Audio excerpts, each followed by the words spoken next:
வணக்கம் நண்பர்களே. இந்த காணொளியில் நாம் காணவிருக்கக்கூடிய ஒரு தனிப்பாடல் அந்தக கவி வீரராகவ முதலியார் எழுதிய ஒரு நகைச்சுவையான பாடல். அதாவது கவிஞர்கள் எப்பொழுதுமே ரொம்ப சீரியஸா தான் எழுதணும்னு அவசியம் இல்லை, மிகவும் நகைச்சுவை கலந்தும் எழுதுவார்கள்.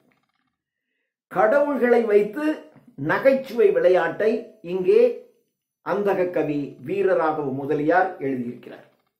என்ன எழுதியிருக்கிறார் என்பதை பார்ப்போம்.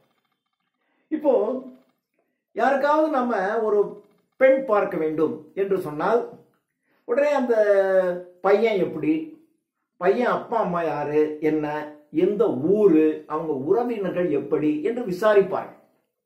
அப்படித்தான் ஒரு கடவுளுக்கு பெண் பார்க்கின்ற படலம் நடக்கிறது.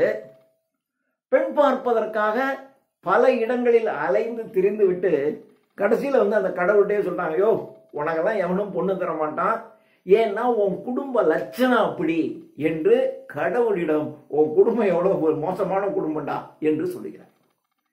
இது பெண் பார்க்கும் படம், வேறு யாருக்கும் இல்லை, பிள்ளையாருக்கு.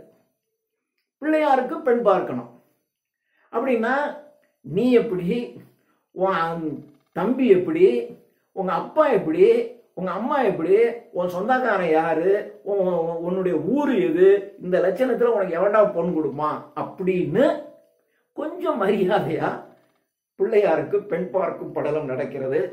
இதை அந்தக கவி வீரராகவ முதலியார் மிக மிக நகைச்சுவையுடன் அழகாக எடுத்து சொல்கிறார். நாம் இந்த தனிப்பாடலை இப்பொழுது நாம் பார்க்கலாம். வீரம் சொரிகின்ற பிள்ளாய், நல்ல வீர தீர செயல்கள் செய்து கொண்டிருக்கக்கூடிய பிள்ளை. பிள்ளாய் என்றால் பிள்ளையே, பிள்ளையாரே. வீரம் சொரிகின்ற, வீரம் விளையாடுகின்ற, வீரத்திற்கு இருப்பிடமாக இருக்கக்கூடிய பிள்ளாய், இளைஞனே, அல்லது அவருக்கு பெண் பார்க்கணும், அல்லது பிள்ளையாரே, உனக்கு பெண் வேண்டும் என்றால், உனக்கு போய் பெண்ணு பார்க்கணும் அப்படின்னா ஆரும் கொடார். ஆரும் என்றால் யாரும், எவரும், எவனும் தரமாட்டான். உனக்கு போய் பெண் வேண்டும் என்று யாரையாவது கேட்டா ஒருத்தனும் உனக்கு பொண்ணு கொடுக்க மாட்டான். நீ வீரத்தில் சிறந்தவன். எந்த காரியம் நடக்க வேண்டும் என்றாலும் உன்னை முதலில் தரிசித்து விட்டு சென்றால் அந்த காரியம் வெற்றிகரமாக நடைபெறும் என்பது வழக்கு. மனிதர்கள் இன்னும் நம்புகின்றார்கள். பரீட்சைக்கு போறவங்க கூட அவசர அவசரமா ஒரு பிள்ளையார் கோயில்ல போய் ஒரு உக்கி போட்டுட்டு தான் போறான். அப்படி பெயர் பெற்ற ஆள் நீ. உன்னை இந்த ஊரே வழிபடுது. ஆனா உனக்கு பொண்ணு கேட்டா ஒருத்தனும் தரமாட்டான். ஏன்? உன் குடும்பம் அப்படிடா என்று சொல்லுகிறார். வீரம் சொரிகின்ற பிள்ளாய், உனக்கு பெண் வேண்டும் என்றால் ஆரும் கொடார், யாரும் கொடுக்க மாட்டாங்க. முதல்ல ஏன் அப்படின்னு நான் சொல்றேன், கேளு. என்ன காரணம்னா, உங்கள் அப்பன், உங்க அப்பா இருக்காரு, யாரு? சிவன். கபாலி. கபாலினா யாரு? பிச்சை எடுக்கிறவன். பிச்சை எடுக்கிறவன் பிச்சைக்காரன். இவர் ஏன் கபாலின்னு சொல்றான்?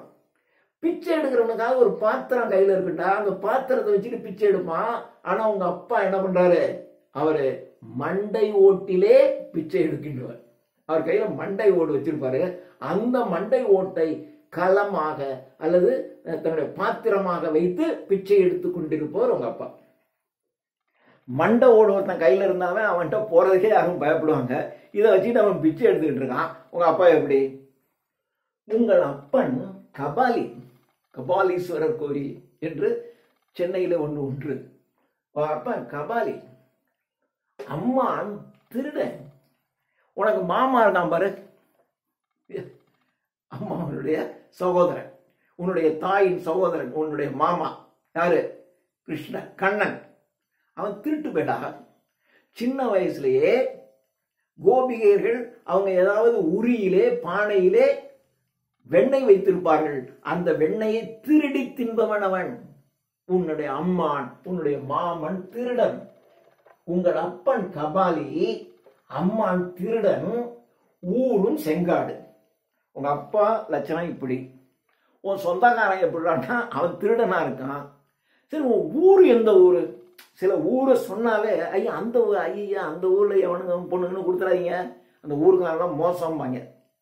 அது மாதிரி இது என்ன ஊர் அப்படின்னா, ஊரும் செங்காடு. செங்காடு என்றால் சுடுகாடுன்னு அர்த்தம். செம்மையான காடு, அது செம்மையான காடு. அதனாலதான் இதை வைத்து ஒரு திரைப்பட பாடலே இருக்கிறது. சமரசம் உலாவும் இடமே, ஆண்டியும் இங்கே அரசனும் இங்கே, அறிஞனும் இங்கே அசடனும் இங்கே, எல்லாம் ஒரே இடம். இந்த உலகத்துல ஆடி அடைந்து கடைசியில எல்லாம் இங்க வந்து சேரணும். இங்க வந்தா எல்லாம் சமம். உயிரோடு இருக்கும்போது நான் அரசன், நான் பணக்காரன், நான் ஏழை, எல்லாம் பேசுவான். ஆனா செத்து போயிட்டா ஊரெல்லாம் உனக்கு பிணம் என்று பேர் சூட்டி இங்க கொண்டு வந்து புதைச்சிருவான். இந்த இடத்துல இங்க ராஜா, அதுக்கு பக்கத்துல பிச்சைக்காரன் வரிசையா புதைச்சிருவான், அல்லது எரிப்பான். ராஜாவை எரிச்சா அதே இடத்துல ஒரு பிச்சைக்காரனையும் போட்டு எரிப்பான். அங்கே எல்லோரும் சமம். அதனாலதான் அது சொல்லும் போதே பாருங்க, ஊரும் செங்காடு, செம்மையான காடு, எல்லோரும் சமமாக இருக்கக்கூடிய காடு இருக்கின்ற இடம் சுடுகாடு தான். அந்த செங்காடுன்னு இப்ப நாம் சொல்லும் போது, ஆனா அவன் சொல்றான் ஊரும் செங்காடு, போனவெல்லாம் எரிகிற இடம்டா சுடுகாடு. சுடுகாடு தானே ஊரு, அங்கதான் நீங்க எல்லாம் குடும்பமா தங்கியிருக்கீங்க. ஊரும் செங்காடு. சரி, எல்லாம் விடு. சில சமயங்கள்ல மாப்பிள்ளை அழகா இருக்கான்னு வச்சுங்களேன், பொண்ணுக்கு பிடிச்சு போயிடும், காதல் கூட வரும். அந்த காலத்துல எல்லாமே உண்டு இல்லையா? காந்தர்வ மனம், களவு மனம், கற்பு மனம்னு ரெண்டுமே இருக்கு. சரி, உன் மூஞ்சியாவது நல்லா இருக்கா அப்படின்னா, நிந்தன் முகம் யானை, ஆணை முகத்தோனே, நீ யானை முகத்தை வைத்திருக்கிறாய். ஒரு மனுஷ முகம் இருக்கு, ஒரு அழகா இருக்கு. முருகனை எடுத்துங்க, அழகு. அழகு என்ற சொல்லுக்கு முருகா. ஆனா ஓ மூஞ்சி எல்லாம் இப்படி இருக்கு, யானை மூஞ்சி வச்சிருக்கு. இதை போய் யார்கிட்ட போய் பொண்ணு கேட்கறது? இங்க பாருங்க, இவர் தான். ஆனா முகம் பாத்தீங்கன்னா யானை மாதிரி இருக்கும், துதிக்கெல்லாம் வச்சிருப்பாரு. ஓகேயா? யாரு உனக்கு பெண் கொடுப்பா? நின்ற முகம் யானை. உனக்கு இளையோன், சரி விடு, உன் குடும்பத்தை தம்பி எப்படிறாங்க? உன் இளையோன் பேரும் கடம்பன். கடம்பன் என்றால் வனத்தை பாதுகாக்கின்றவன், வனத்திலே இருப்பவன் அர்த்தம். அப்ப கடம்பன் என்றால் வேட்டுவன், வேட்டுவ குலத்தை சார்ந்தவன். அப்போ கீழ் ஜாதி. அதனால உன் பையன், உன் தம்பி கடம்பன்னு பேர் வச்சுக்கிட்டு இருக்கான். கடம்பன்னா யாரு? அது கீழ் ஜாதி, வேட்டையாடுகின்ற இனம் கடம்பர்கள். அப்போ உன்னுடைய பையன், உன்னுடைய தம்பி கடம்பன்னு பேர் வச்சு கீழ் ஜாதிக்காரண்டா இருக்காண்டா. சரி, எல்லாம் போட்டோம். உங்க அம்மா நீலி. நீலி என்றால் நீல நிறத்தை உடையவள். நீல நிறமும் கருப்பு நிறமும் கிட்டத்தட்ட நீங்க பழைய இலக்கியங்கள் எல்லாம் பாத்தீங்கன்னா ஒன்னாதான் சொல்லுவாங்க. கருப்பு அப்படின்னு சொல்லுவாங்க, ஆனா நீல நிறம், நீல நிறத்தை கருப்புன்னு சொல்லுவாங்க. கருத்தைனா ஒரு அடர் நீல நிறம் வந்து கொஞ்சம் கூடுச்சுன்னா கருப்பாயிடும். அது மாதிரி உன் தாய் நீலி, கருப்பு. உங்க அம்மாவும் லட்சணமா இல்லை, உன் தாய் நீலி. சரி, உன் மூஞ்சிதான் இப்படி, நிற்கும் பெரு வயிறு. நீ நின்னா உட்காந்துருந்தா எல்லாருக்குமே வயிறு இருக்கிற மாதிரி தான் தெரியும்.